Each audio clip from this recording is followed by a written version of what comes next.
ikuti. Ya, tekuk sikunya. Iya, saya naik ke atas, ikuti terus, tempel tangan saya, jangan sampai lepas. Begitu mau lepas, stimulasi. Ya. Ayo Pak, jangan sampai lepas. Ya. Ayo Pak, jangan sampai lepas. Lagi Pak ya, ikuti tangan saya kemana bergerak. Tapi Anda juga harus memaklumi ya, pasien yang seperti ini butuh usaha keras, sehingga mungkin baru sebentar dia sudah capek. Nggak mampunya itu karena capek. Ya, beri istirahat dulu. Ya, beri istirahat dulu. Ini aja kok capek. Iya. Karena dia harus merekrut energi yang dalam jumlah besar untuk bisa melakukan gerakan ini. Ya, karena pemaksaan. Terus kemudian Anda lanjutkan lagi. Coba Pak, sekarang telapak atau jarinya itu selalu menyentuh telapak tangan saya, jangan sampai lepas. Iya, seperti itu. Iya, jangan sampai lepas Pak ya. Naik Pak ya, ayo. Stimulasi lagi. Ya. Oke. Jadi bisa seperti itu. Terus kemudian Anda lanjutkan dengan kontrol gerakan. Ya, kontrol gerakan. Atau kita melakukan selected movement atau isolated movement. Ya, jadi gerakan yang terisolasi, bukan gerak massal. Jadi misalnya seperti ini. Coba Pak, ini kepalanya dipegang seperti ini. Kemudian bahunya digerakkan menutup. Kemudian terbuka. Nggak boleh bergeser di sini. Di sininya nggak boleh bergeser. Pasien stroke itu gerakannya massal. Nah, dia bergeser semuanya. Nah, ini kontrol, di sini diam, kemudian di sini yang bergerak. Jadi yang dipentingkan pada saat ini itu adalah melatih kontrol gerakan, bukan meningkatkan kekuatan otot. Ya, tapi melatih kontrol gerakan. Kenapa? Karena belum ada kelemahan otot. Ototnya nggak masalah, yang bermasalah adalah otaknya. Ya. Sehingga tujuannya bukan meningkatkan kekuatan otot. Tapi nanti kalau pasiennya sudah 1 bulan lebih lumpuh, nah itu ototnya atrofi. Perlu ditingkatkan kekuatan ototnya di perifernya. Tapi sementara di sini kita adalah menstimulasi sampai ke otak ya, latihan ini. Bukan untuk keadaan di perifernya. Ya. Perifernya kan nggak ada masalah. Jangan salah ya. Perifernya nggak ada masalah. Ototnya di sini, sendinya nggak ada masalah. Ini semua adalah akibat dari kelainan di otak. Sehingga terapi yang kita berikan itu mestinya adalah yang sampai ke otak.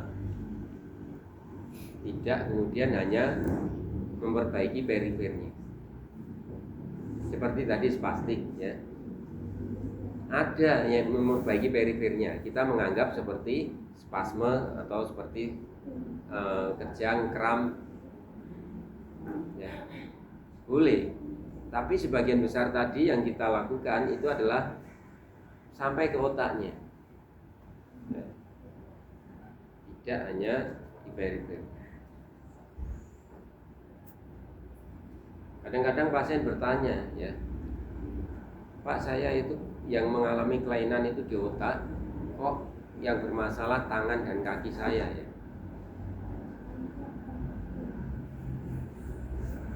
Sehingga Anda harus menjelaskan. Setelah Anda jelaskan, pasiennya bertanya lagi, Pak, kalau dengan penjelasan Bapak tadi mestinya yang diterapi otaknya Pak. Kenapa Bapak kok nerapi tangan saya, kaki saya? Ya kan, kalau pasiennya pasiennya cerdas atau keluarga pasiennya cerdas, ya akan bertanya begitu.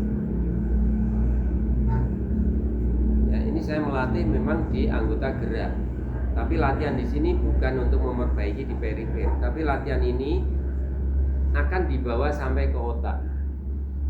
Ya, serabut sensorik akan membawa sampai ke otak.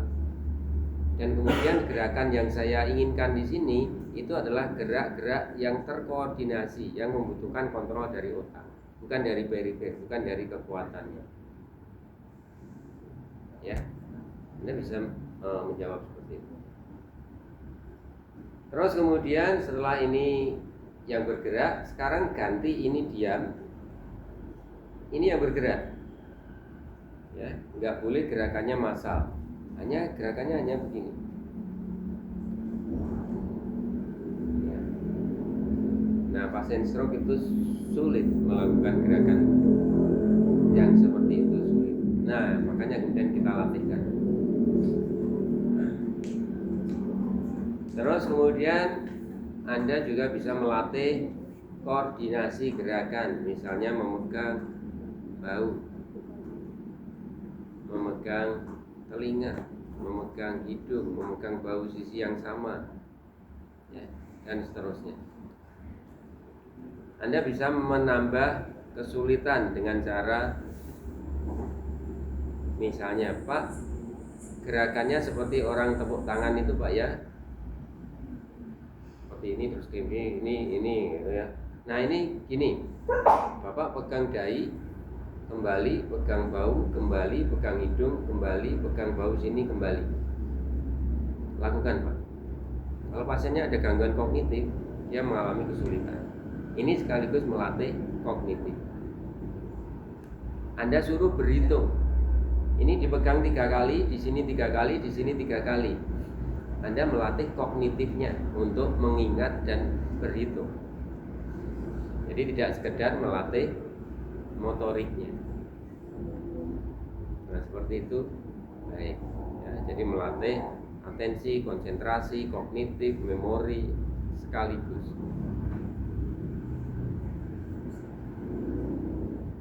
Kalau nanti Anda sudah sering ketemu pasien stroke, Anda mendesain seperti ini, ya, melakukan kombinasi, variasi seperti itu, nanti Anda akan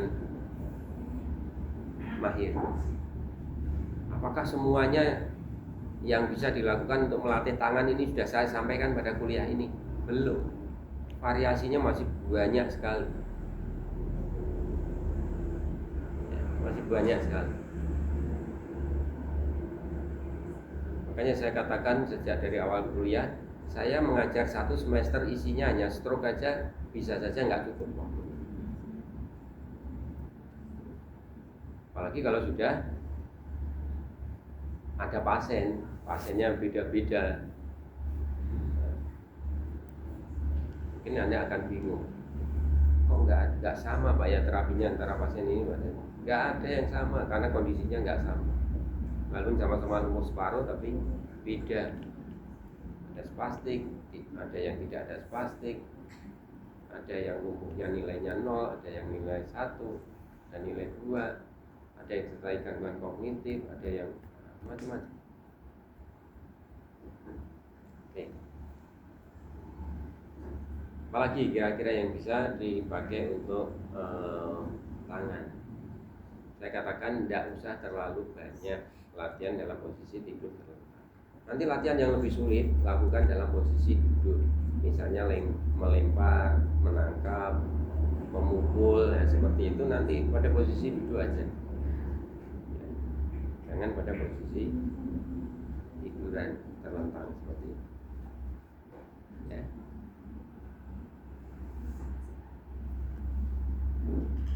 Nah, yang berikutnya ini agak panjang, ini nanti PNF.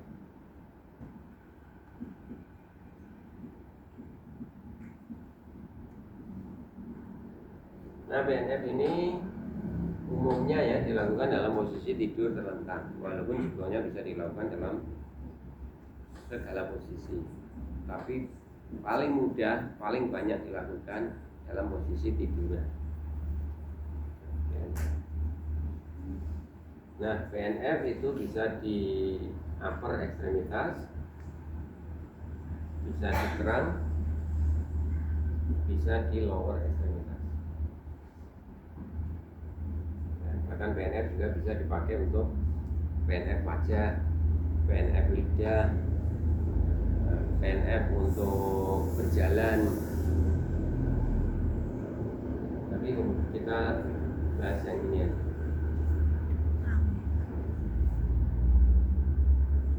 Pada waktu kita melakukan PNF, maka kemudian yang perlu diingat adalah yang pertama polanya. Ya, pola. Pada upper ekstremitas polanya itu ada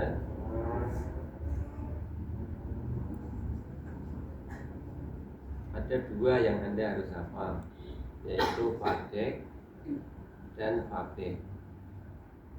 Fleksi ADD eksorotasi, fleksi ABD eksorotasi. Cuma dua ini, Pak. Ya, Anda hafal dua ini aja. Tapi dengan Anda hafal dua, maka kemudian pasti Anda tahu kebalikannya kan. Fleksi kebalikannya ekstensi, ADD kebalikannya ABD, ekso kebalikannya endorotasi. Ekstensi, ADD, endo. Oh, 4 berarti polanya. Hanya 4 ini saja, Pak? Tidak. Ini bisa dilakukan dengan siku ekstensi dan siku fleksi. Ini juga, ini juga, ini juga. Berapa jadinya? 8. Pola untuk ekstremitas atas itu ada 8. Tapi Anda hafalkan 2 saja, ini cukup. Kenapa? Terus Anda tulis seperti ini jadi 8.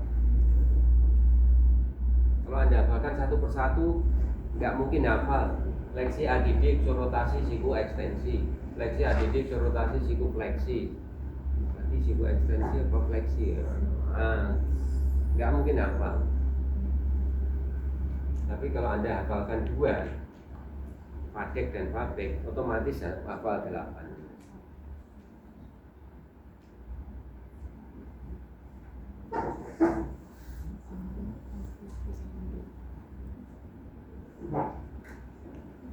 Kemudian yang penting setelah Anda tahu polanya, itu Anda tahu tekniknya, teknik yang digunakan.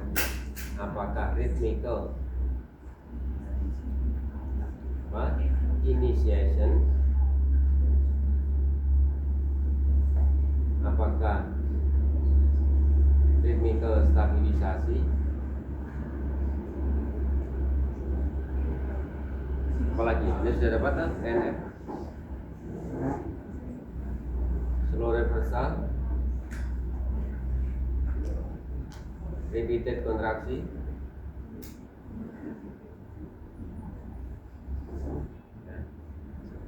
hold relax, kontrak relax.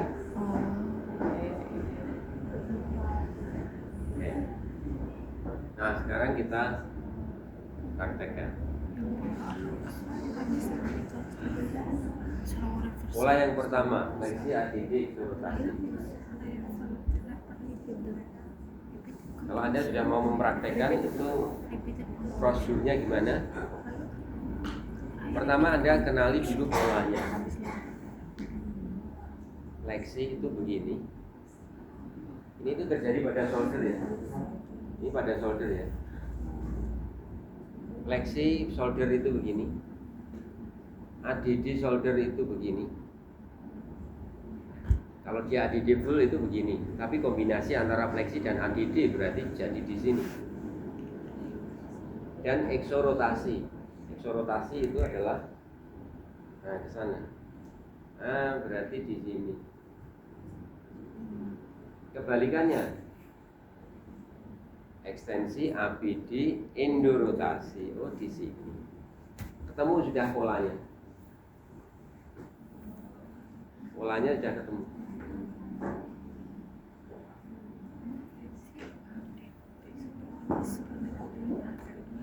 Fleksi ADD eksorotasi, kembalinya ekstensi ABD indorotasi. Kalau dengan variasi sikufleksi, fleksi ADD eksorotasi, sikufleksi. Oh, seperti ini. Kalau ini dengan siku ekstensi. Kembalinya di sana, ini siku ekstensi, bisa kemudian siku fleksi. Oh, ke sana.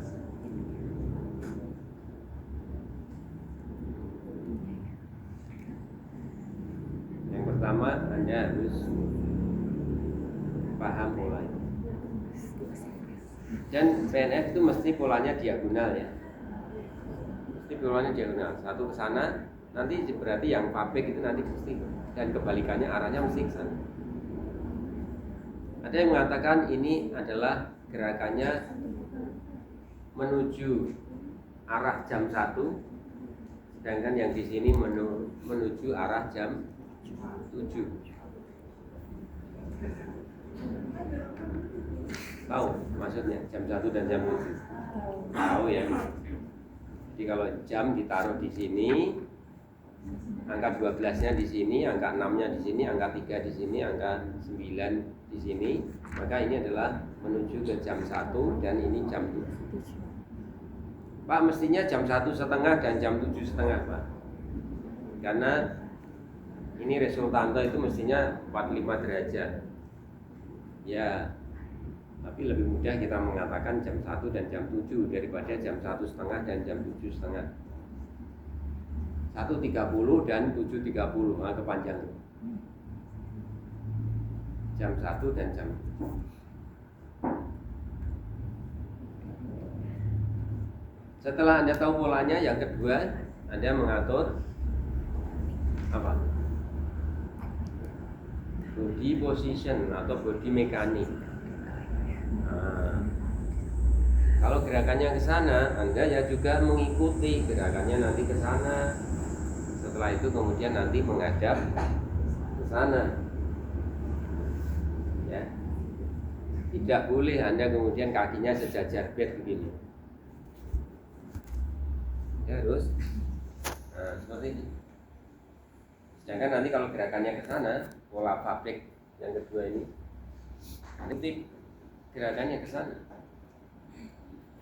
Pak, saya nggak banyak gerakan, saya begini aja Pak. Nanti ini ke sana bisa, ke sini bisa.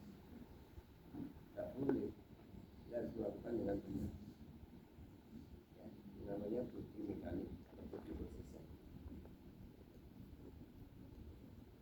Terus yang ketiga, pegangan, atau kalau dalam PNF disebut manual kontak.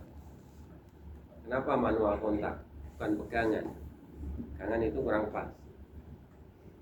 Karena sebetulnya pegangan ini itu fleksibel. Nanti bisa bergerak seperti ini sesuai kebutuhan. Mungkin ini bisa membantu, ya, ini membantu. Mungkin juga ini bisa memberikan tahanan. Coba tarik ke atas, ini tahanan. Ini bisa di sini itu memberikan stretch stimulus, genggam tangan saya. Ya. Bisa juga ini kemudian nggak bisa menggenggam pasiennya, ini kita genggamkan. Ya. Jadi ini benar-benar fleksibel, sehingga istilahnya bukan grip ya istilahnya, tapi manual kontak. Jadi kontak manual, kontak tangan itu seperti apa? Ya, tapi kita gampangannya menyebutnya sebagai pegangan. Maka pegangannya adalah seperti ini. Awalnya menyilang, berakhir tidak menyilang. Kemudian berubah pegangannya menjadi awalnya menyilang lagi, ya, menyilang. Dan kemudian berakhir tidak menyilang. Awalnya menyilang, berakhir tidak menyilang. Awalnya menyilang, berakhir tidak menyilang. Nah, setelah sudah ketemu semua, polanya sudah ketemu, body mekaniknya sudah ketemu, manual kontaknya sudah ketemu, maka kemudian baru kita melakukan. Ya. Jadi kita menghadap ke sana, pandangan menghadap tangannya pasien. Kita ada apa-apanya. Genggam tangan saya, berikan stretch stimulus dulu ya. Genggam tangan saya, putar keluar, tarik ke atas, sikunya lurus, terus tarik terus, iya seperti itu, bagus, bagus. Sekarang buka tangannya, putar ke dalam. Nah, putar ke dalam, tangan kita tidak di sini, tapi kemudian pindah ke sini. Sekarang dorong kembali ke bawah. Anda menghadap ke sana, berputar, ganti menghadap ke sini. Lagi Pak ya, genggam tangan saya, putar tarik ke atas. Iya, sekarang buka jari-jari tangannya, putar ke dalam, dorong kembali ke bawah. Bagus, genggam tangan saya, putar tarik ke atas. Iya, sekarang buka tangannya, putar. Slow reversal, berbolak-balik arah dengan ritmis. Awalnya tadi pada waktu kita mengajarkan sampai pasien paham benar, namanya rhythmical initiasi. Jadi kita sudah melakukan rhythmical inisiasi, kemudian slow reversal. Anda mau melatih stabilitas sendi baunya, karena di sini mengalami kelemahan, khawatir terjadi subluxasi, khawatir terjadi shoulder pain pada pasien stroke ini. Maka kemudian kita melakukan teknik rhythmical stabilisasi. Genggam tangan saya, putar tarik ke atas. Pada saat di sini tahanannya dibuat maksimal sehingga tidak terjadi gerakan. Ya, terus tarik. Nah, sekarang dorong kembali ke arah semula. Dorong ke arah semula. Kemudian tarik lagi ke arah atas. Dorong ke arah semula lagi. Ya, sekarang tarik ke atas. Tahanannya dikurangi sehingga terjadi gerakan. Nah, Anda melakukan rhythmical stabilisasi pada sendi bahu. Ya, untuk melatih stabilitas bahunya.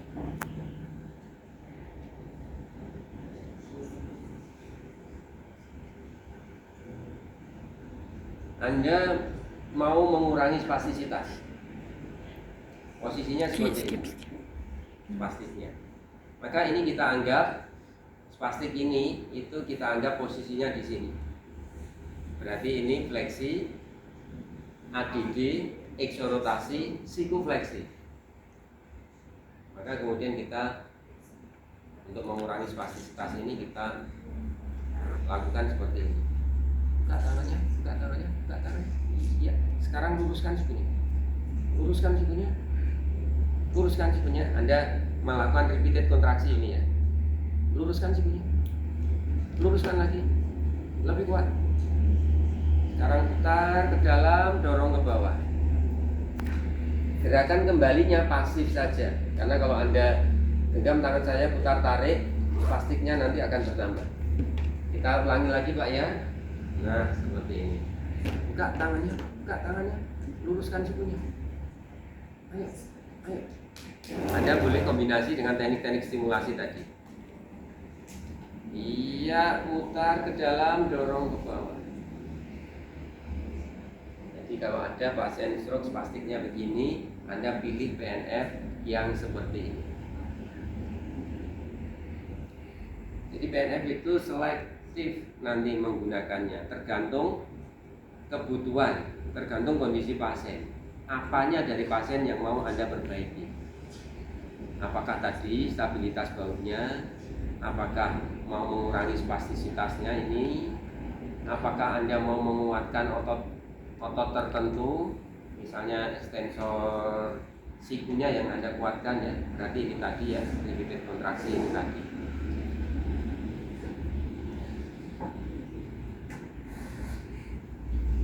Jadi tidak kemudian PNF itu pada pokoknya gerakannya ke sana bolak-balik. Perbaiki dengan PNF apanya ini kalau seperti ini. Nah, ini kan slow reversal. Slow reversal itu manfaatnya melatih kontrol gerakan, melancarkan gerakan.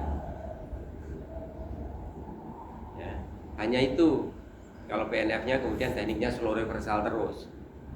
Tapi kalau kemudian Anda mau meningkatkan stabilitas baunya, mengurangi spastisitas, meningkatkan kekuatan otot tertentu ya, maka kemudian Anda harus pandai-pandai memilih tekniknya yang mau dipakai.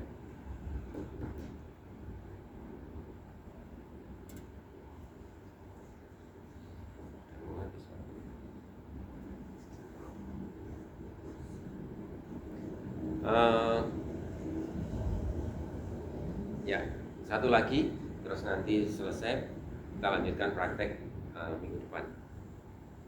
Pola yang kedua, pabrik. Maka kemudian Anda mau melakukannya, Anda mengingat-ingat dulu waktu Pak Setiawan ngajar gimana ya gerakannya. Nggak ketemu. Apalagi kalau kemudian Anda panik. Gimana ya? Apa ya? Ingat, begitu Anda mau melakukan PNF, yang pertama adalah renungkan dulu polanya. Oh, saya mau memberikan pola ABEG, fleksi, ABD, eksorotasi. Ya, fleksi, tapi ada ABD-nya, abduksi, dan kemudian eksorotasi. Kemudian gerakan kembalinya adalah ekstensi ADD endorotasi. Oh, berarti di sini. Arahnya jam berapa dari ke jam berapa? 11 sampai jam 5. 5 dan 11.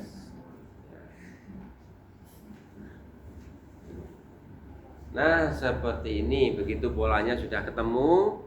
Yang kedua apa? Atur body mekaniknya, posisi. Oh, gerakannya ke sana, berarti saya ya seperti ini. Nanti menghadap ke sana dan kemudian nanti menghadap ke sana. Jadi akan seperti ini. Ya, ketemu body mekaniknya. Yang berikutnya adalah pegangannya, manual kontak. Sama, awalnya menyilang, berakhir tidak menyilang. Diawali dengan menyilang lagi, berakhir tidak menyilang. Diawali menyilang lagi. Sudah tahu, maka kemudian kita mulai dengan rhythmical inisiasi. Jadi perjanjian dengan pasien bagaimana PNF ini berlangsung. Pak, nanti saya minta Bapak untuk buka tangannya. Nah, dibuka seperti itu. Terus kemudian tarik ke atas sambil dibuka, sambil diputar keluar seperti ini. Ya, terus sampai ke atas di sini, Pak ya. Nah, setelah itu kemudian saya minta untuk Bapak menggenggam tangan saya. Genggam tangan saya, putar ke dalam sambil ditarik ke arah perut, ke arah posisi semula, Pak ya. Nah, seperti ini. Coba kita mulai, Pak ya. Buka tangannya, putar keluar, dorong ke atas. Ya, seperti itu. Sekarang genggam tangan saya, putar ke dalam, tarik kembali ke arah perut. Paham, Pak ya? Oke, kita mulai dengan lebih cepat. Buka tangannya, putar keluar, dorong ke atas. Ya, bagus. Sekarang genggam tangan saya, putar ke dalam, tarik ke bawah. Buka tangannya, putar keluar, dorong ke atas. Sekarang genggam tangan saya, putar ke dalam, tarik ke bawah. Slow reversal. Rhythmical inisiasi dilanjutkan dengan slow reversal. Nanti mau yang dipakai yang mana tergantung kebutuhan. Repeated, rhythmical stabilisasi, hold relax, contract relax. Biasanya pada pasien stroke kita tidak menggunakan ya relax, contract relax. Biasanya yang sering dipakai ya rhythmical inisiasi, rhythmical stabilisasi, slow reversal, repeated kontraksi. Nah, ini yang paling sering. Oke. Ya, apa tadi langkah-langkahnya? Kenali dulu polanya, renungkan dulu polanya, atur posisi tubuh, atur pegangan, dan mulai lakukan dengan rhythmical inisiasi. Perkenalan dulu dengan pasien, perjanjian dulu dengan pasien.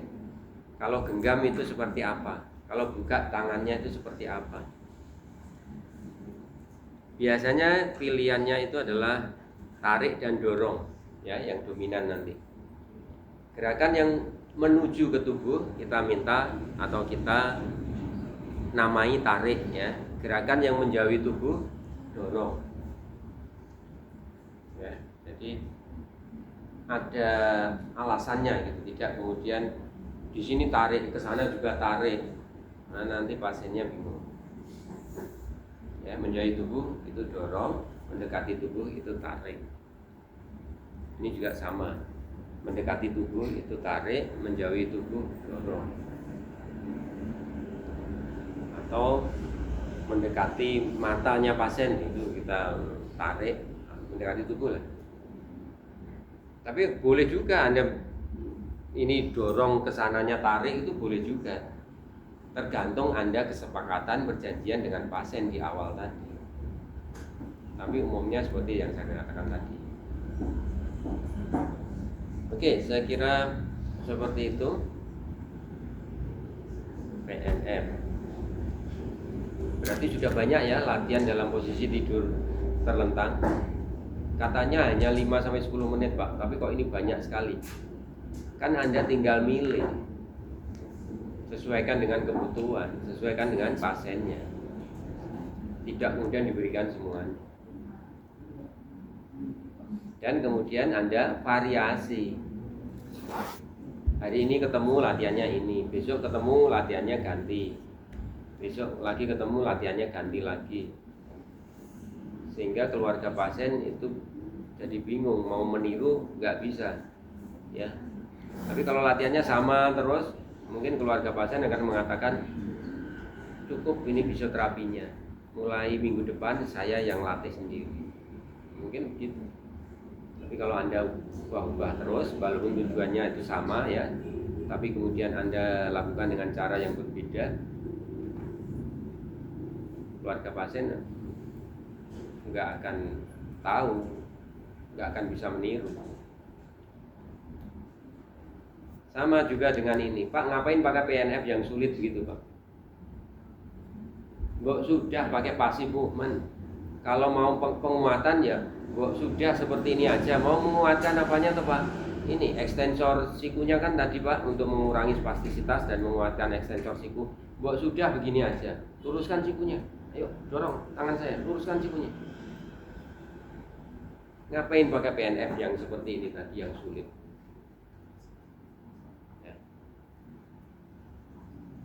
Nah, kalau semuanya pakai cara yang mudah, ngapain kuliah sampai 3 tahun? Ya.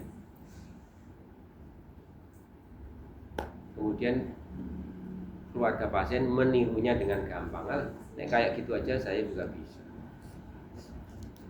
Nah, begitu Anda lakukan PNF, nggak bisa niru. Anda sampai kuliah ini nanti selesai PNF, saya yakin Anda belum mahir. Ya, bisa aja masih tanda kutip, apalagi mahir. Karena ini butuh latihan yang berulang.